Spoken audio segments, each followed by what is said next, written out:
Hey all welcome to GV family. இன்றைக்கி நம்ம சேனலில் சிக்கன் கிரேவி எப்படி வீட்டில் ஈஸியாக பண்ணலாம் அப்படின்னு சொல்லிட்டு பார்க்கலாமா?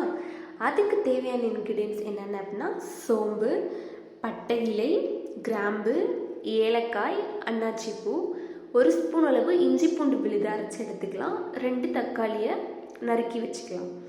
கடாய் சூடானதுக்கப்புறம் நம்ம நல்லெண்ணெய் தேவையான அளவு ஊற்றிட்டு நம்ம எடுத்து வச்சுருக்க எல்லா இன்க்ரீடியன்ஸையும் 1 பை 1 எண்ணெய் சூடானதுக்கப்புறம் போட்டுக்கலாம். நல்லா பொரிஞ்சதுக்கப்புறம் இஞ்சி பூண்டு விழுதும் ஆட் பண்ணிவிட்டு அதை நல்லா கிண்டி விட்டுக்கலாம். இஞ்சி பூண்டு அந்த பேஸ்ட்டோட வாடை போகிற வரைக்கும் சிம்மிலே கூட வச்சு நல்லா கிண்டி விட்டுட்டு நம்ம வாங்கி வச்சுருக்க சிக்கனை நல்லா கழுவிட்டு அதையும் சேர்த்து ஆட் பண்ணிக்கலாம்.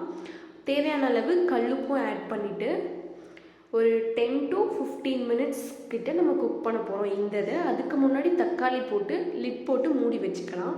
நம்மளுக்கு வெந்துருச்சான்னு அந்த ஒரு கன்சிஸ்டன்சி தெரியும். ஸோ அப்போ நம்ம எடுத்து பார்த்துட்டு தேவையான அளவு மிளகாய் பொடியும் போட்டு நல்லா கிளறி விட்டுக்கலாம். அதுக்கப்புறம் நம்ம சிக்கன் கிரேவிக்கு தேவையான அளவு நம்மளுக்கு எந்த குவான்டிட்டி தண்ணி தேவையோ அந்த அளவுக்கு ஆட் பண்ணிவிட்டு லிட்டு போட்டு மூடி வச்சுக்கலாம்.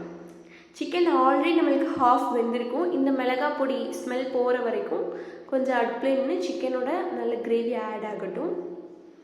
நல்ல கிரேவி கொதிச்சிரும். அதுக்கப்புறம் நம்மளுக்கு சுவையான சிக்கன் கிரேவி வீட்டிலேயே ரெடி ஆகிடும்.